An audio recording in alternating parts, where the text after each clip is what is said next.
No, no, please go ahead. I was just going to say, I'm just blown away that the Onieros and Shadow Cartel's team is still living. The fact that they are priming the Macarial and leaving the Onieros alive while it's hard tackle is a huge blunder on Band Apart side. I'm not sure if it's nerves, I'm not sure if it's just miscommunication, but this is a mistake because they're burning through Macarial's EHP under Onieros reps.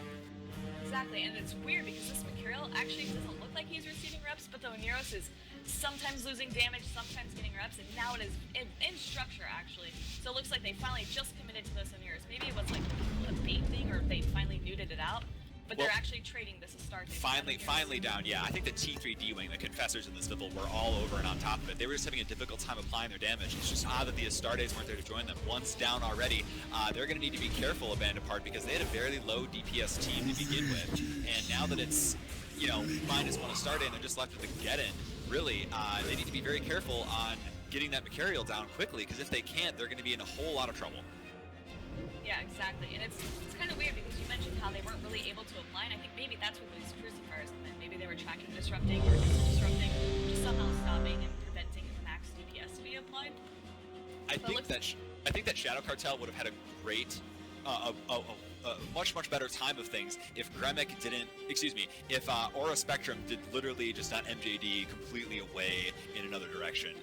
And I think he would have been able to peel more effectively and make this much more comfortable for Shadow Cartel. But right now, their backs are definitely against the wall. If this Macarial goes down, they're definitely going to be in some trouble just because the Balgorn is going to have little to no DPS, and the Astarte and the Navy Brutix is not going to be enough, I don't think, to bring down the very hefty support rank that a Band Apart still has going.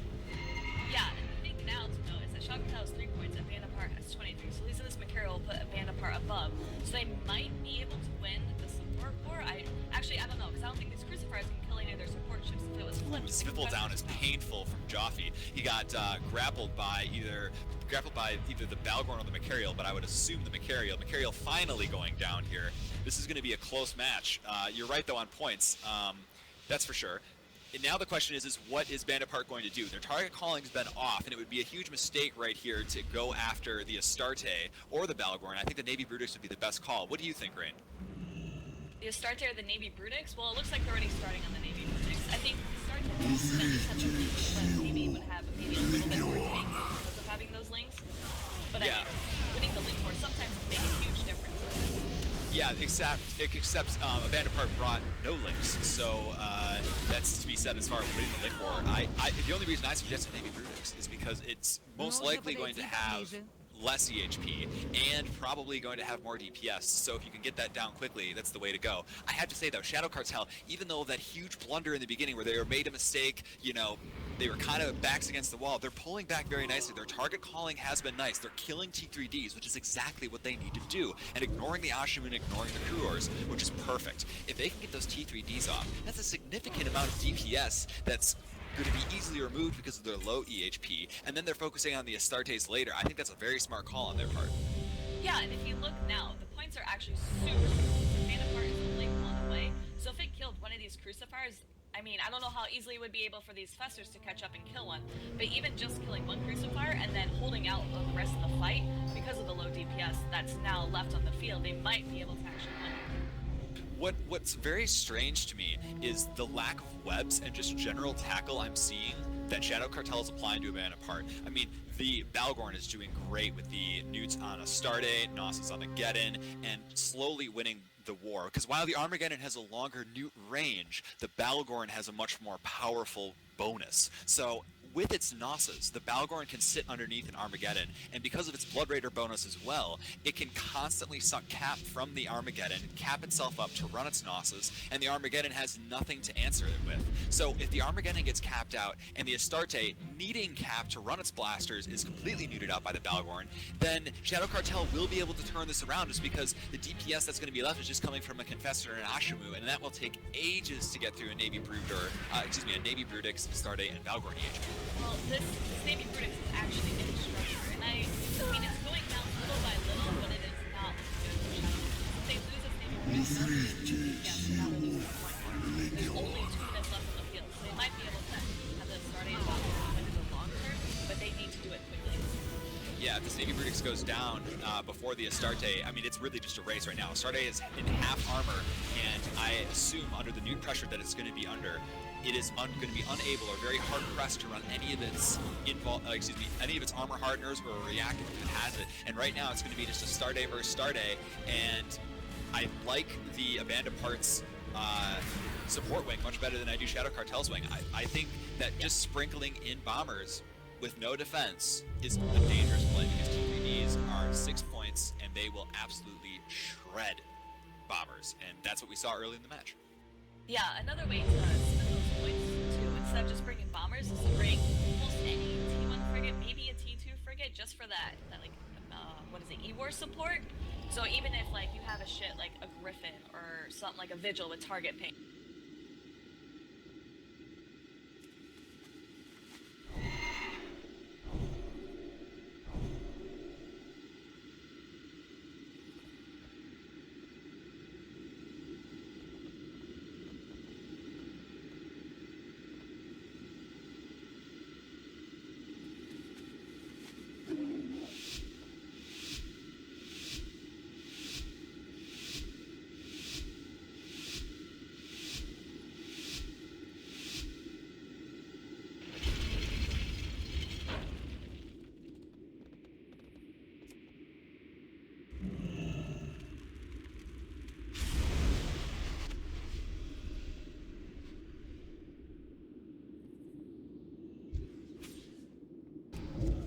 Не достаю, слишком далеко.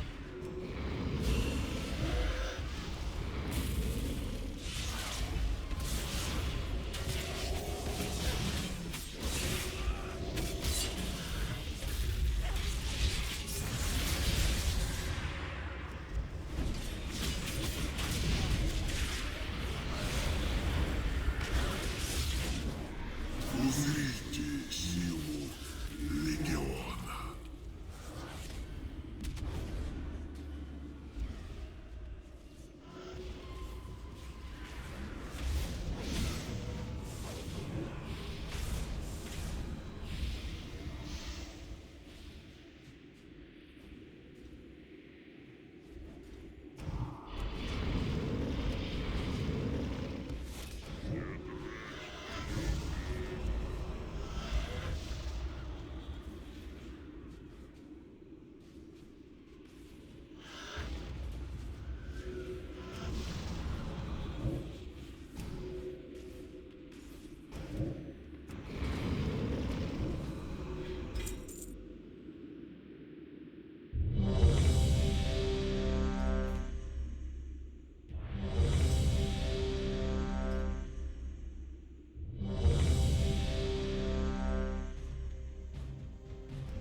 On the AB8 side, their T3D pilots were very much on point in killing the support of Shadow Cartel. It was definitely, it could have gone either way, to be honest. That Balgorn was really hurting the AB8 side, but AB8 managed to pull it out somehow. I think their flagship Armageddon really helped them. So AB8 did bring their flagship Armageddon, so I think it did help them in this scenario. Definitely. Yeah, definitely. I mean, the Flaggeddon is something we discussed earlier as well, with the X-type newts being a decent counter to a Balgorn, and being able to shut the team down around it as well. I'd say this is definitely an upset. I would have expected Shadow to win that fight hands down before seeing the setups and stuff. They've been a very good team in the past. They have made silly mistakes in terms of boundary violations in previous tournaments. They got knocked out one year on a technicality as well. There was a problem with a boundary, and one of the opposing teams boundary violated and it didn't count. So I mean, they've had some rough luck in previous years.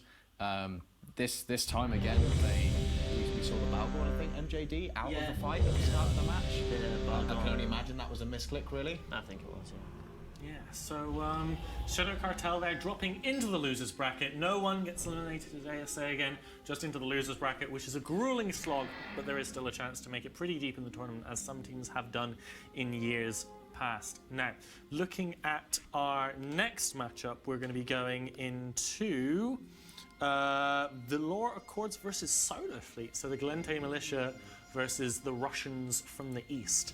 Now, before we go in to talk about that matchup, I want to give a massive shout out to CCP, who have given us a ton of support for running this event. Massive thanks to them for putting this on, letting us do this whole player stream on top of the tournament, which we all love.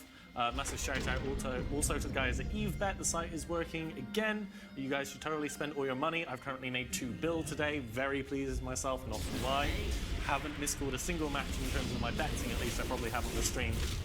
Regardless. So, Velour Accords versus Solar Fleet. Now, Velour Accords, their flagship is a Macarial. Reload, tell me about what you get from flagging your Macarial as to a normal Macarial, because if I remember, it's compared to other ships, it's not a great deal. Yeah, I was going to say a Macarial is an odd choice because you don't get as much as you would get on an Armageddon, a Balgon, an SNI, or anything along those lines. Yeah, you don't get quite the same returns from Exactly, something you do. yeah. You don't get a massive tank. You don't do a significant amount more damage.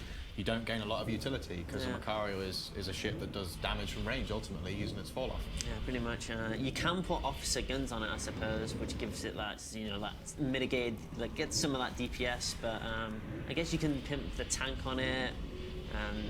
Other than that, that's about it, really. You get some utility out of it, but not a lot. But it could be a wild card. Could It be is a something very strange completely choice, different. Yeah. Yeah. So we now have Solar Fleet. Rocket, tell me about Solar Fleet's history on Tranquility. Who are they? What do they do? Oh, they've been around the block, to say the least. They've been around a fair few years.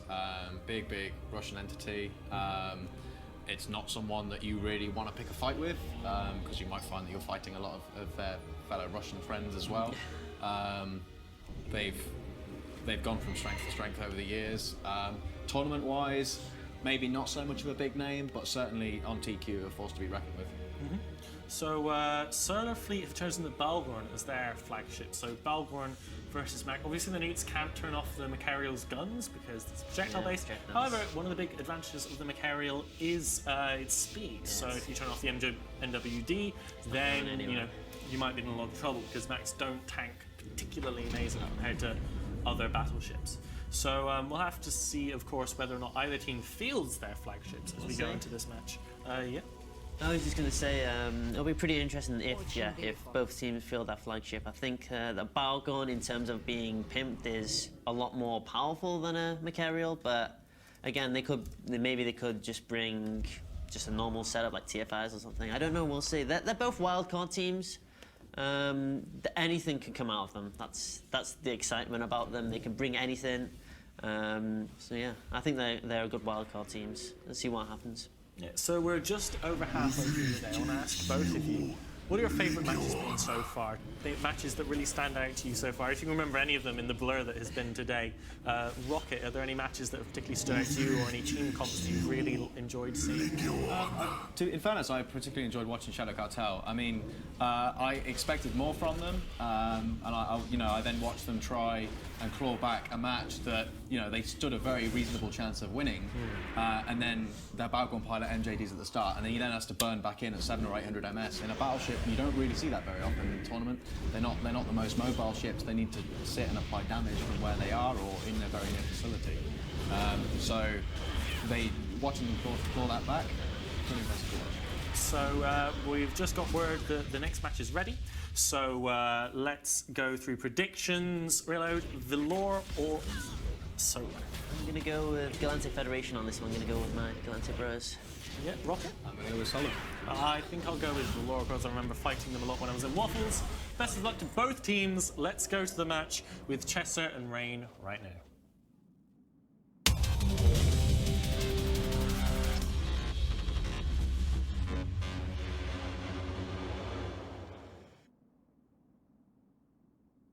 Welcome back. I am Rain, and I'm joined by Chesser, and we are going to be commenting the Velour versus Solar Fleet. So Velour looks like they brought a shield county fleet with Macarial Fleet, Hurricane, Serb, two Moas, Hound, a Vigil, and a Crewer. Chester, would you like to introduce the Solar Fleet? And Solar Fleet is having no part in that. They're bringing a double Vindicator, double Hyperion, double Deacon, double Hound, double Crewer team, and their goal is to get as close as possible and then melt your face with 2400 DPS of Vindicator love. It's going to be interesting to see if Valor has the piloting skill to pull off kiting a Solar Fleet Vindicators. My guess is probably no, but Rain, what are your thoughts? I think it all comes down to piloting skills.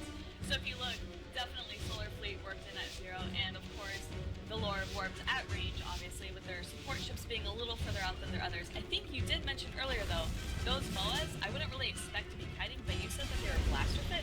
They are blaster fit. I assume that they're going to use the MOAs as screening ships. That being said, if a MOA gets webbed by a Vindicator, it's going to be a dead MOA. There's no way a Scimitar is going to keep it up. The Fleet Hurricane is RD fit, so maybe it can take out the Deacons if they fly poorly. That's one hope, and if they can kite the team around forever, they could maybe kill them through War of Attrition if they have the Cerberus as well. They only have one crewer, but with Solar Fleets 2, as well as the fact of the matter that the Vindicators are very, very fast, the Mercurials, I think, are going to have a difficult time kiting this out. The Fleet Hurricane can have a link, but I'm not